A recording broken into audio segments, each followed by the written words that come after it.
What you're about to see is real. Stories from the files of the nation's highway patrols and state police agencies throughout America. When a driver refuses to lawfully yield to an officer, it can trigger a variety of techniques designed to bring the incident to an end as safely as possible. Indiana State Police troopers were forced to use one of these techniques on a downtown street in Gary.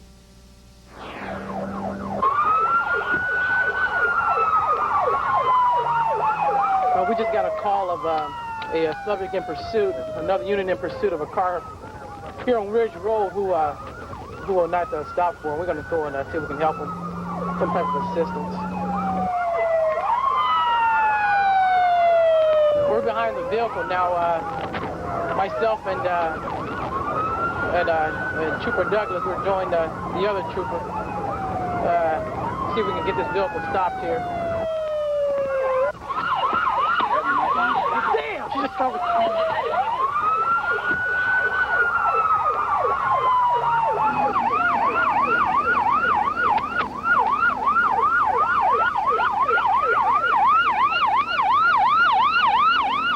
She had put her car back in reverse. She was trying to get back up from between the two cars. That's why we had to break into the windshield and get her out, get her foot off the accelerator, and also put the car in park and take her keys. If not, she would have came back out and the pursuit would have been on again. And that's why we had to take her away the way we did out of the windshield, out of the driver's window. Watch it, watch it, watch it. Hold it, hold it, hold it, hold it.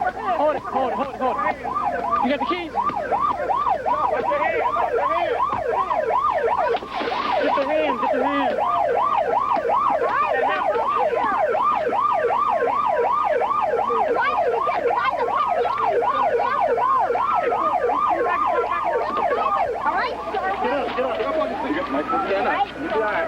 There was a guy in an EXP, a black Ford, running me off the road. No, I was behind you. Nobody hit me.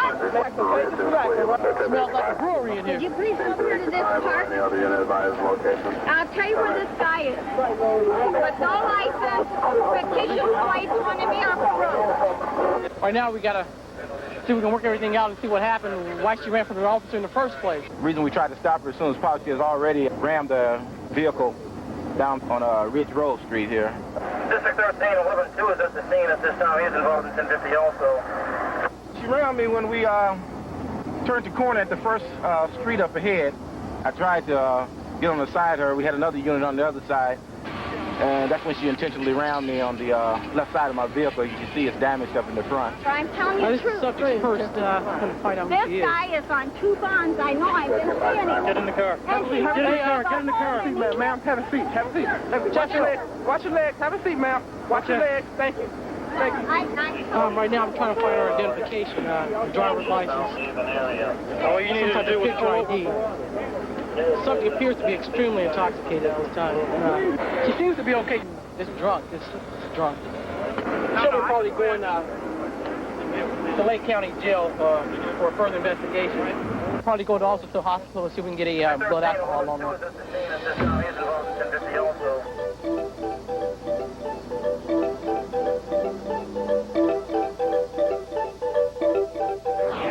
Thousands of traffic stops for vehicle code violations are made every day. Most end with a citation and little or no difficulty. CHP officers Ed Lopez and Joe Mercado found an exception to the rule. A no-lighter who doesn't want to stop, and we got no plate to run either. You better hit the siren.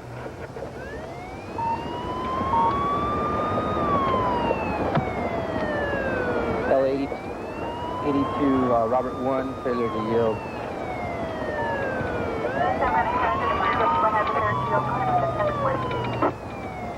We're westbound on 2nd from Marina.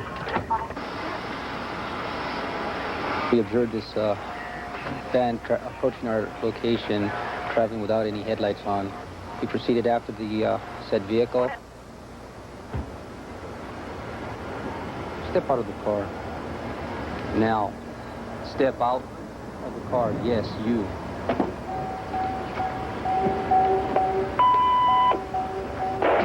Take him back, Ed. All right, buddy, come back here. Come over to the curb. Sidewalk, sidewalk.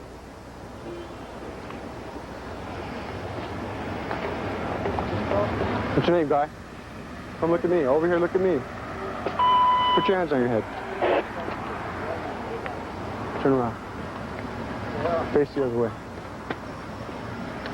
You got any knives or needles on you? No? Why don't you spread your feet? Why don't you stop, guy?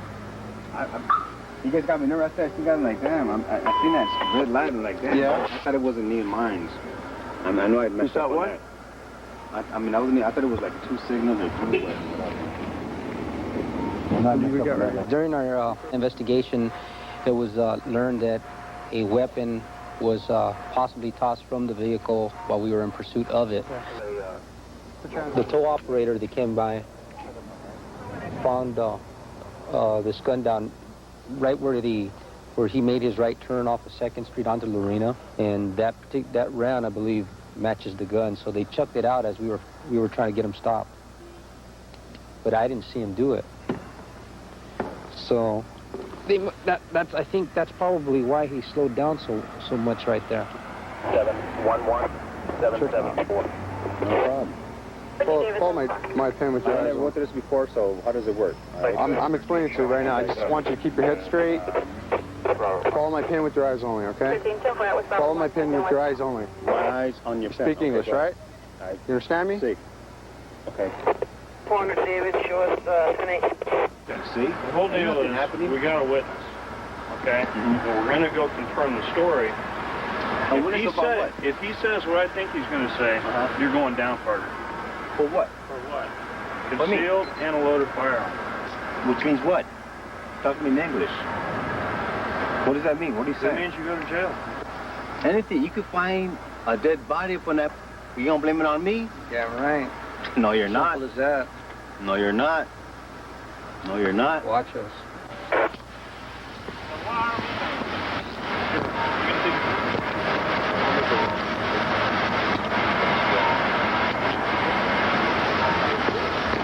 Okay, you've been arrested for driving under the influence. You understand?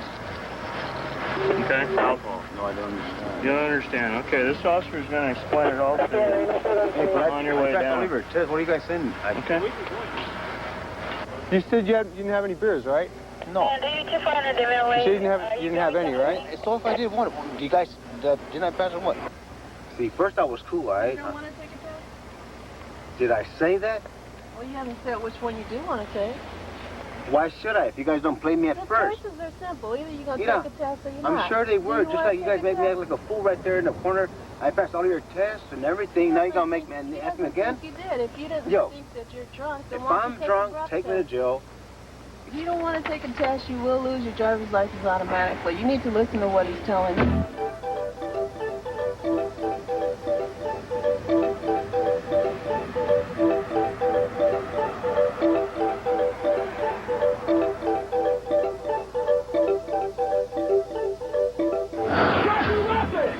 Next, a convicted felon armed with a shotgun seeks revenge. When pursuing a dangerous felon, an officer's biggest concern is for the public safety. On a December day, Colorado State Trooper Sam Mitchell came face to face with just such a nightmare. On a cold December morning, Daniel McElveen is in a foul mood. A violent career criminal, McElveen has been arrested in 18 different states and has served time on 10 separate occasions.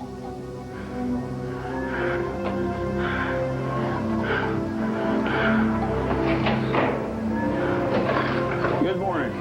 Hey, got any shotguns? Yes, sir. I have one right over here. Are these lever-action rifles? Good. 12 gauge? Yes, it is. Going hunting?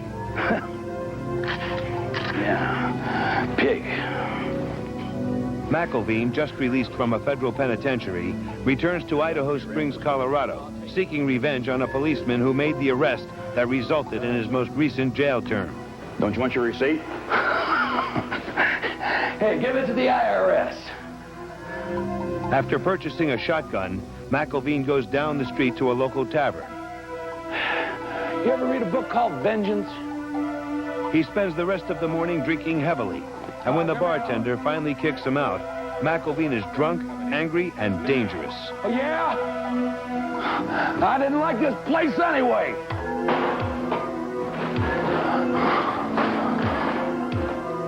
Minutes later, Trooper Sam Mitchell is forced to swerve off the shoulder of Colorado Highway 119, nearly avoiding a head-on collision with a pickup truck. Oh, boy. The trooper makes a quick U-turn in pursuit, having no idea who the driver is. 6 Adam 14, I'm in pursuit of an erratic driver westbound on I-70 from the Georgetown exit.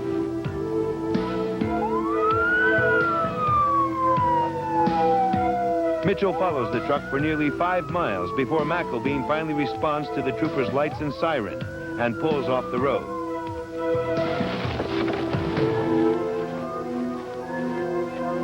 Mitchell is out of his car and approaching the truck when a drunken, crazed McElveen pulls out the shotgun and advances towards the officer waving the weapon.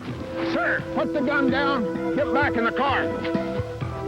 Mitchell, knowing a shotgun is deadly at close range, puts as much distance between himself and McElveen as possible. Sir, put the gun down. Get back in the car. I said turn around, put the gun down, get back in the car. McElveen complies with Trooper Mitchell's order, but returns to his vehicle and drives off.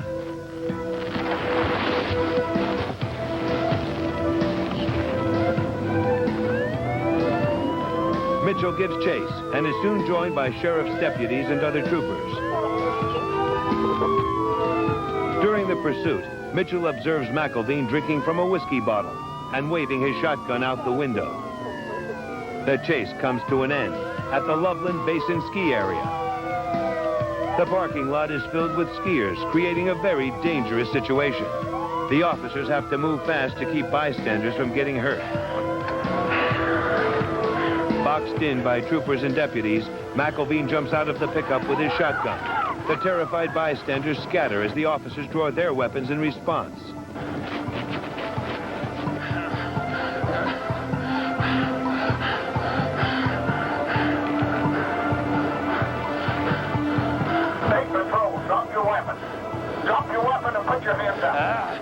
McElveen staggers around his truck, ignoring the officer's calls to drop his weapon. His behavior continues to be unpredictable and life-threatening. McElveen aims his shotgun at Trooper David Harper. Harper is faced with the decision every law enforcement officer dreads, having to use deadly force in order to save his life and the lives of others. Daniel McElveen is dead at the scene, a victim of his own actions. His cycle of crime and incarceration are broken forever.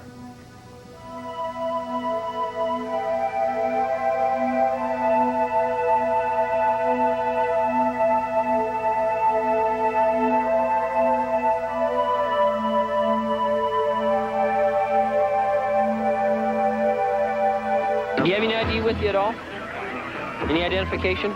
Next, can a highway patrol officer make sense of a motorist's confusing story? Colorado State Patrol got a chance to practice a little of each on a deserted stretch of highway near Denver. He's only doing about 50 miles an hour. We're going to stop here. I can't read any of those registrations. He's got something in the back window that I can't read, and he's got one paper registration back in the license plate holder. It's got a real inventive exhaust system under there, it looks like.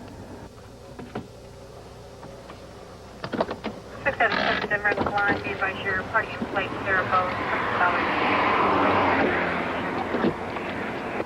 Evening. Pretty being stopped, just couldn't see your registration back there. Okay. Real hard to see. Can I see your license, please? I'm going to tell you the truth, sir. I got my reinstatement page. It's right here. All I got to do is go take my driver's test, and I have it. I apologize. I know I should not be driving. And you're? Dan Dolan. Dan Dolan. Okay. Who's Danny? Okay, this car is actually on loan from a girlfriend. Okay? Danny? Sylvia is her. That is her roommate who is going to purchase the car and will still purchase the car as soon as she gets back on Sunday. I can't let you drive, okay? I'll let her drive the car right now. Is that all right with you? Okay. Do you have any ID with you at all? Any identification? Pardon? She has a school ID. Okay, well, we'll go with that. It's a start. That's got a name on it, right? And your birthday is when? Okay. All right. Just sit tight and I'll be with you in a few minutes, okay? None of this makes much sense at all. What have you figured out here? Well, what I figured out is the driver's already told me he's under suspension. He hasn't fulfilled all of his obligations to get his driver's license back. And he says the car belongs to the person on the insurance, Danny Peterson, who has loaned it to Sylvia, who has loaned it to him. So I don't really know who in the heck's supposed to have this car here. Denver, 6 Charlie 10. 677 Denver in the line. Be advised your party and plate clear of both. Pretty solid. Plate clear of 70 Chevy. At 20. Okay, once again, what's the story on who owns the car? Who owns the car? It was Yeah. Sylvia.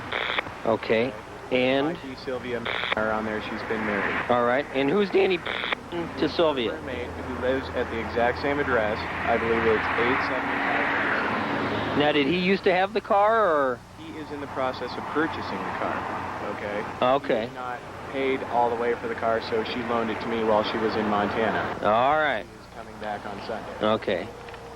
But he's the one that's bought the insurance and is going to buy the car from her. Yes, because it was sitting on the front lawn, and the officers told him to get it out of the front lawn or it'll get towed. Okay, well, I'm telling you, don't drive it on the road again or it'll probably get towed because you got some bad tires on it. Okay. The exhaust isn't up to legal regulation. You don't have an emission sticker on it. I don't know. Should I go any farther? Where's the seatbelt? Sound like seatbelts are in use, are they? Let's start using them, all right? Okay, your license has been reinstated. However, you're just expired is the only problem. All you got to do is go down and get a license. No, I just need to go take the driver's test. This is a citation for driving without a valid license. I can go down Monday and get a license, and what will happen? I mean, is that going to help me at all, or? It might not hurt if you take it to court. I'm going to get my license Monday, but, I mean, I am honestly on probation right now, and I can't tell you then. I don't know. Traffic violation, is it not, or? No. Is it a minor traffic infraction? Yeah, it's not I mean, there's 3 points, but it's not a hazardous violation. Well, that's so. not even a violation of my probation. All right. Basically just wrote him a ticket for not having a valid driver's license. He'd been suspended but reinstated, but hadn't taken his driving test yet. And told him to take it home and park it until he got the rest of the equipment fixed on it. Tailgating is doubly offensive. It's discourteous and dangerous. Last year in this country, tailgating caused hundreds of thousands of serious injuries. Leave yourself room to maneuver. Allow at least 2 seconds between you and the car in front of you. 3 seconds when the pavement is wet. And remember, always drive defensively.